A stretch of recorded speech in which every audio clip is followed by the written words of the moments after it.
Rainer Stiele, 38 ans. Et au lycée, j'ai pris la spécialité maths physique. En Allemagne, à l'époque, c'était déjà avec la spécialité. Et après, j'ai étudié de la physique, licence, master, doctorat. D'abord à Francfort pour la licence et le master. Et le doctorat, je fais à l'université de Heidelberg.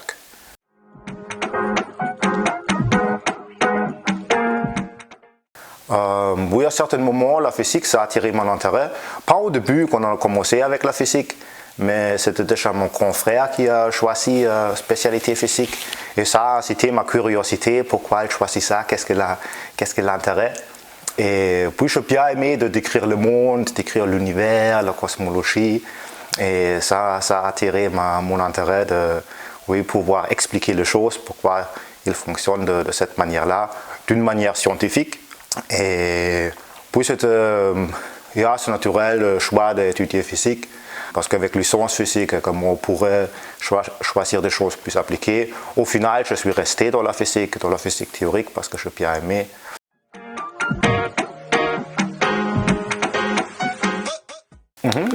C'était sur la physique théorique, c'est-à-dire des calculs, des simulations, et c'était sur la transition du plasma quark-gluon, parce que la matière que nous connaissons, ça consiste de protons, ça consiste de neutrons, mais là-dedans, le proton et le neutron, il consiste de quarks. Et à de grandes températures, ou à de grandes densités, de grandes températures comme un taux dans l'univers, ou de grandes densités comme les étoiles compactes, les étoiles à neutrons, ils peuvent passer la transition, que ces quarks, que ces gluons, ils se libèrent, ils ne restent pas dans leur proton et neutrons, mais ils sont libérés. Je travaillais sur des modèles, à quelles conditions cette transition se passe, c'est quel type de transition de phase. C'est une transition de phase, comme vous connaissez d'un diagramme de phase pour l'eau par exemple. Est-ce que c'est une transition de premier ordre ou est-ce que c'est une transition crossover, donc une transition qui est lisse. Pour l'expliquer peut-être avec des mots un peu plus faciles, une fois je l'ai expliqué à ma femme et elle m'a dit « Ah, quand c'est dans le proton neutron, c'est comme plus dans le pays nordique, chacun est chez soi, c'est home sweet home, chacun est chez lui. Et puis on cherche sur quelles conditions, c'est plutôt une fiesta latina, tous les quarks sont libérés, ils sont tous ensemble, on ne peut pas associer qui est à qui. » Parce que d'abord, dans le master, je travaillais plutôt cosmologie et matière noire. Et puis je suis suivi à mon encadrement à l'université de Heidelberg. Et on a analysé d'abord, on est resté un peu dans la cosmologie, dans l'univers tôt, quand est-ce que ça se passe. C'est un peu l'intérêt cosmologique et un peu ce travail, ce qu'il fait, ce qu'il se fait à cet institut-là, que je suis entré dans cette voie-là.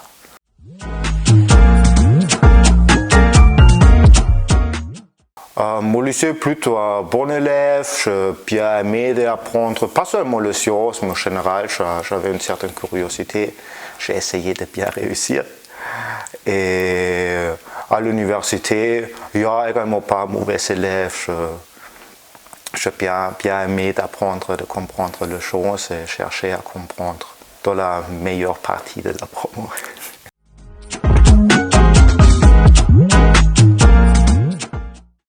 Oui, j'ai bien aimé physique et maths, pour ça j'ai choisi cette spécialité. Mais j'ai également aimé un peu l'histoire, d'apprendre ça. Les langues, une fois que c'était appliqué, quand c'était grammaire, je n'ai pas aimé. Mais une fois que c'était plus littérature, parler, etc., ça j'ai aimé plus.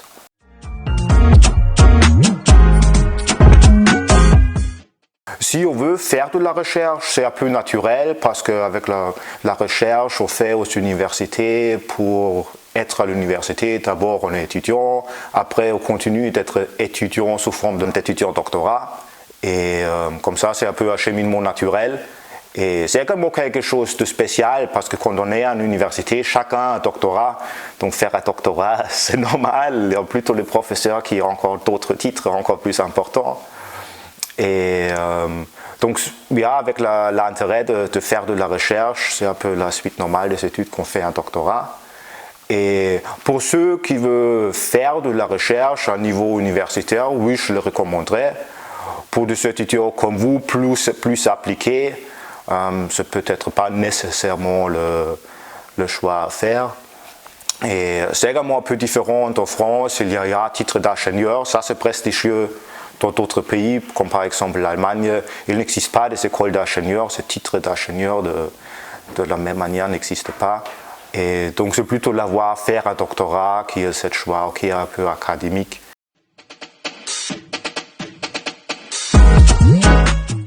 C'est oui, à partir de certains moments, une certaine curiosité.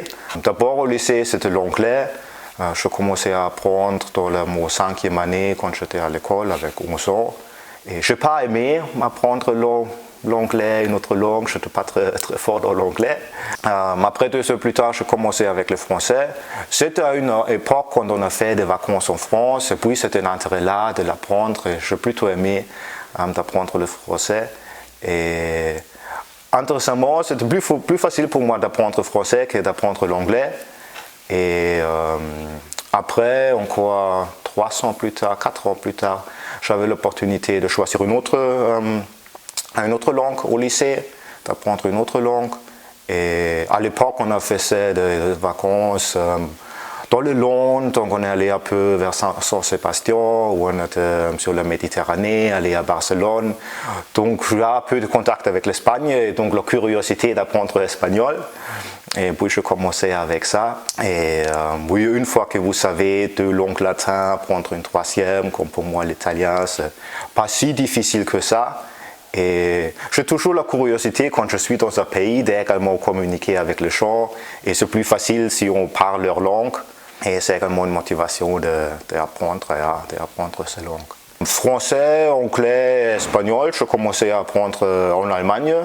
À l'école. J'ai toujours essayé d'être un peu au contact, d'écouter de la musique, de lire. Dans les vacances, on peut pratiquer un peu. L'italien, j'ai plutôt appris sur place. Je fais un cours quand je travaillais en Italie. Et oui, c'est également qu'on est sur place, on est avec les collègues, ils parlent italien entre eux. On apprend, on absorbe. Et c'était également rigolo parce qu'au début, quand j'ai essayé de parler italien avec les gens, ils pensaient que je suis espagnol parce que j'ai utilisé mon espagnol, j'ai essayé de l'adapter un peu, que ça sonne italien, et ils m'ont reconnu plutôt comme un espagnol. Plus tard, quand je parlais mieux, ils ont reconnu mon accent allemand.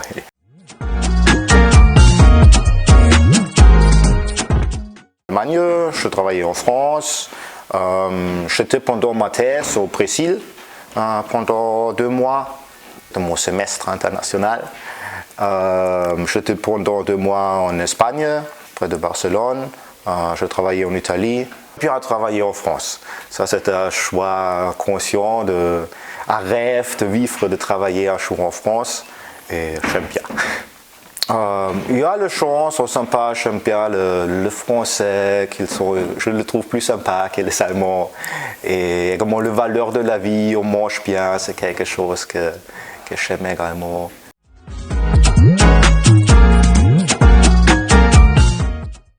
Déjà pendant mes études, quand je fais mon master, je enseignais en licence. Quand je fais mon doctorat, je enseignais niveau master. Mais faire un doctorat, ça compte même la plus grande partie du temps, on fait de la recherche. Après, j'étais postdoc, qui était plutôt 100% recherche, on enseignait un peu.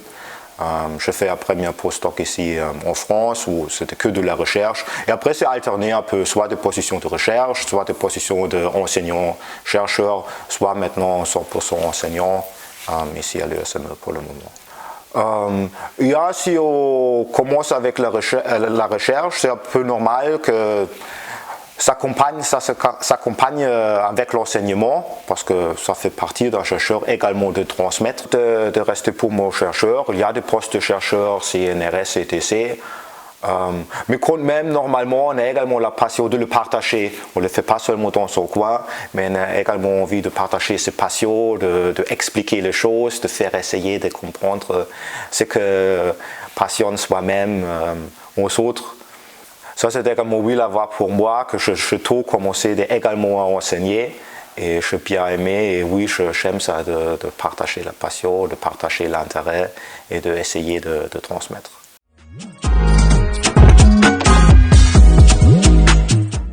L'ESME, c'était un peu par chance. Chance pour moi, j'espère également chance pour l'ESME, ces étudiants. À l'époque, j'étais à l'ENS, ici à Lyon, comme enseignant-chercheur. Et je cherchais quelque chose un peu plus permanent, plus stable, perspective d'un CDI. Et Valentine Lamort, elle a contact à l'ENS et elle a envoyé l'annonce du poste à l'ENS, qui l'a distribué sur la liste des enseignants à l'ENS, enseignants en physique. Et comme ça, j'ai appris qu'il y a un poste ici à l'ESME, et comme ça, j'ai appris de l'école, et j'ai postulé, et voilà. Et j'aime bien d'être ici, j'aime bien la taille de l'école, et je trouve que c'était un bon choix de venir ici.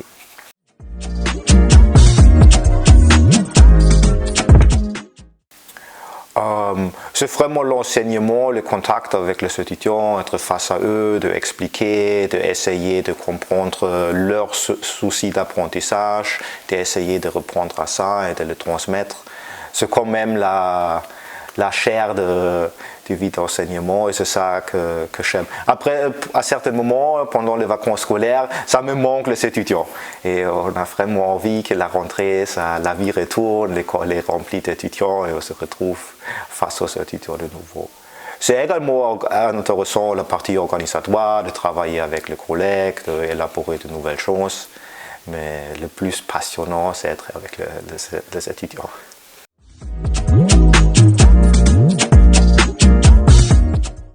Oh, ça c'est une bonne question. Je ne sais pas pourquoi, mais j'aime plus les choses mécaniques, thermo, que les choses électricité. Ça c'est peu moins mon poids d'intérêt. Mais il y a la mécanique du poids, thermodynamique, mécanique des fluides, la physique des ondes. C'est quelque chose qui me passionne personnellement un peu plus. Que électrocinétique, signaux et systèmes et dans des choses plus cette direction-là.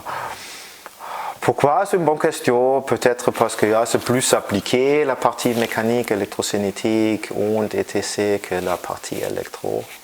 Mais oui, c'est ça. Peut-être aussi parce que c'est plutôt ça que j'ai enseigné du début.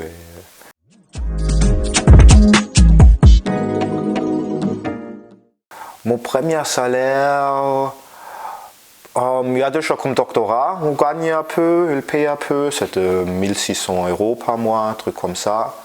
C'était comme une bourse à l'époque en Allemagne. Et là, ici en France, quand on commence dans le domaine enseignement, enseignant-chercheur, c'est aussi autour de 1700 € net par mois.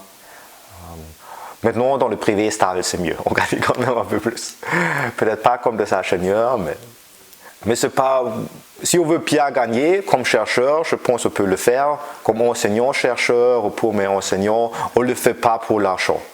On doit le faire pour d'autres motivations parce que ce n'est pas le grand salaire.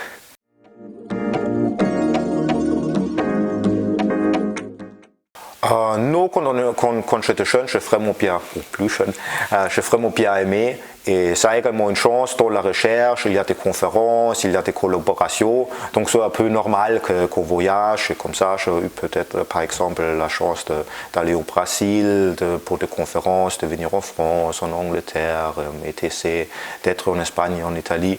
Et j'ai trouvé ça très enrichissant de trouver d'autres cultures, d'apprendre de nouvelles langues. Et j'ai bien aimé. À certains moments, avec un certain âge, quand on commence à avoir une famille, on préfère d'être un peu plus stable et on a d'autres priorités de voyager. Et, par exemple, maintenant, ici à l'ESME, prof à l'ESME, on voyage moins, mais à certains moments, c'est également un choix qu'on préfère. Oui, absolument. Je trouve trop bien qu'ici à l'école, chacun doit faire un semestre international. Et parce que c'est vraiment quelque chose, moi je l'ai vécu comme quelque chose d'enrichissant. Quand je suis allé à Montprésil, c'est vraiment une autre culture, une autre langue, de faire cette expérience, d'être un peu plus indépendant, également gagner une maturité là-dedans. Oui, je vous recommande vraiment de le faire. Quand vous avez l'opportunité, ça ouvre les horizons, ça ouvre de l'expérience, ça forme le caractère. Et peut-être plus tard, quand vous avez famille, vous préférez de ne plus le faire et c'est normal. Mais pendant que vous avez l'opportunité, faites-le. Je pense que c'est vraiment que positif.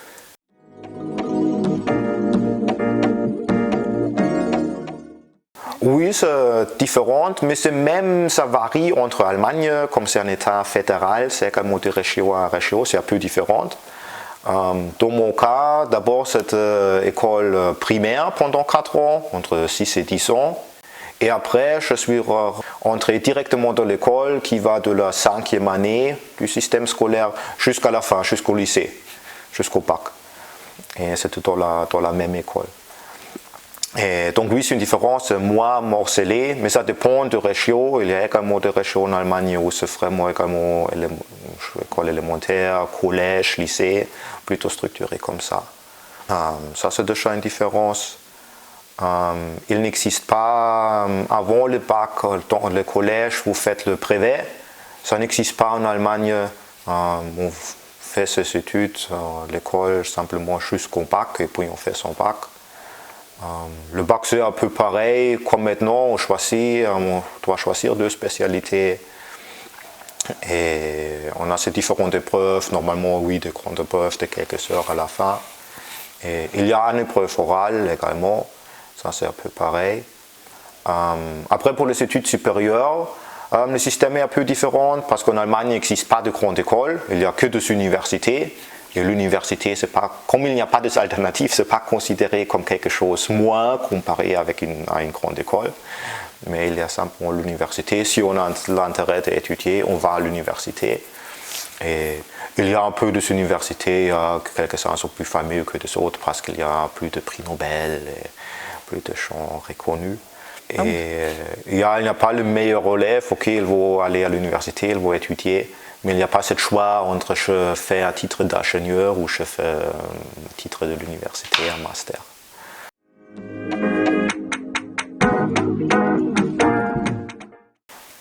Oui, je pense apprendre l'anglais, apprendre bien l'anglais, c'est quelque chose d'important aujourd'hui dans le monde. Oui, parce qu'il y a dans les entreprises des relations à l'international, donc c'est bien d'avoir une langue commune avec laquelle on peut communiquer. Et si on a l'opportunité d'apprendre une autre langue, saisissez cette opportunité parce que c'est plus facile quand on est plus jeune, quand on a l'opportunité de l'apprendre dans un cours, de pratiquer la langue. C'est plus facile de l'apprendre plus tard quand on est plus âgé, on le fait une application, c'est pas la même chose. Donc je recommande de les apprendre. Au moins d'avoir un bon niveau d'anglais, c'est important. Et pour ça également le semestre international, c'est vraiment pratique parce que là vous êtes et aller dans un pays où vous êtes forcé de parler anglais. Parce que ça m'a aidé également beaucoup quand je suis allé au Brésil, la langue quotidienne c'était l'anglais et ça a vraiment boosté mon anglais et après j'étais à un autre niveau. Parce que si on est forcé de le pratiquer chaque jour, on avance.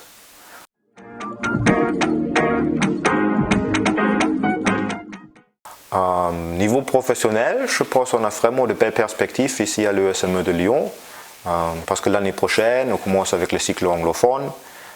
Ça me permet de m'investir là-dedans. Ça permet d'enseigner peut-être des autres matières que je n'ai pas enseignées jusqu'à maintenant. Il y a également un premier bachelor et je ne sais pas encore exactement qu'est-ce que sont les matières de physique que nous enseignons ici à l'école, mais c'est quelque chose qui m'intéresse, qui peut être intéressant d'y s'investir.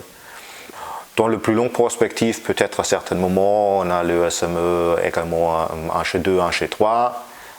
Avec la continuation de la réforme, peut-être il y a également le système physique en 1 G1. Ça permettrait d'enseigner également les 1 G1. Ça, je trouve intéressant de vous accompagner un peu plus longtemps dans vos études. Et si on a un G2, un G3, d'également vous voir vraiment du début jusqu'à la fin. C'est quelque chose qui serait intéressant si ça c'est réaliste dans les 5 années à venir. Plus personnellement, me rallier avec le milieu professionnel, si je pourrais faire un semestre ou une année enseigner dans un autre pays, ça m'intéresserait de faire peut-être un échange et d'aller peut-être au Mexique, d'enseigner un semestre ou une année, ça serait intéressant. La directrice ne le sait pas encore de cette rêve-là. Peut-être elle apprend comme ça. Mais oui, c'est quelque chose d'intéressant. Peut-être m'investir un peu dans cette internalisation de l'école, de les relations internationales. C'est quelque chose qui pourrait m'intéresser. Avec l'expérience que j'ai, les langues que je parle, ça... Le Brésil, j'aime bien, j'aimerais bien retourner au Brésil un jour. Et j'étais un peu au Portugal également, ça j'ai oublié qu'on en a parlé dans quel pays je travaillais. J'avais également en collaboration avec le Portugal, mais j'étais là pour quelques semaines. Mais y retourner, y passer un temps, ça peut être intéressant. Langue plus difficile, je parle également un peu, mais pas pour enseigner.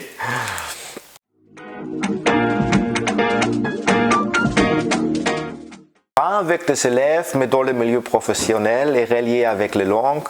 Quand j'étais à l'école polytechnique, j'étais dans un bureau avec un postdoc chinois et il a travaillé avec un professeur français. Et le professeur est arrivé dans le bureau et l'étudiant chinois, il s'est préparé pour aller à une conférence pour présenter quelque chose. Et le prof lui a parlé et lui a dit en anglais « You as a terrorist ». Et j'ai vu l'expression du visage de l'étudiant qui est pourquoi il me dit terroriste. Et en fait, le prof a voulu lui dire You as a theorist, qui fait de la physique théorique, comme un théoréticien, mais il a dit terroriste. Et pour moi, c'était difficile de pas sortir avec un fou rire d'imprimer ça. Mais ça montre, n'ayez pas peur de la langue, parce que même un professeur à l'école polytechnique, ça peut arriver qu'il utilise un mot qui est en contexte.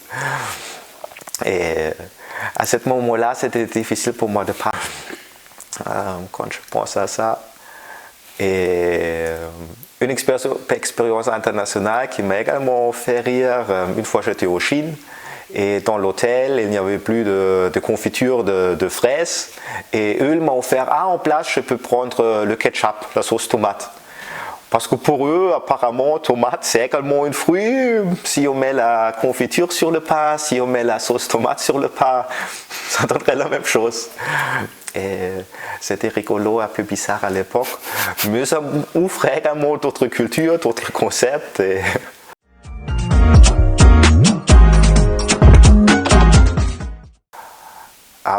Aux autres élèves de l'ESME, je vous aime bien, je vraiment bien y travailler avec vous, être là pour vous. Et ayez de la confiance en vous, vous êtes vraiment de bons élèves, vous êtes dans une bonne école, vous faites de bonnes études. Donc soyez fiers de vous, ayez de la confiance dans vos épreuves, tout ce qui est devant vous. Faites votre semestre international, profitez-en, pratiquez vos langues, c'est vraiment une opportunité. Et oui, bon courage pour la suite, pour vos études. Et j'espère que vous arrivez loin, vous êtes le champ fameux que nous formons.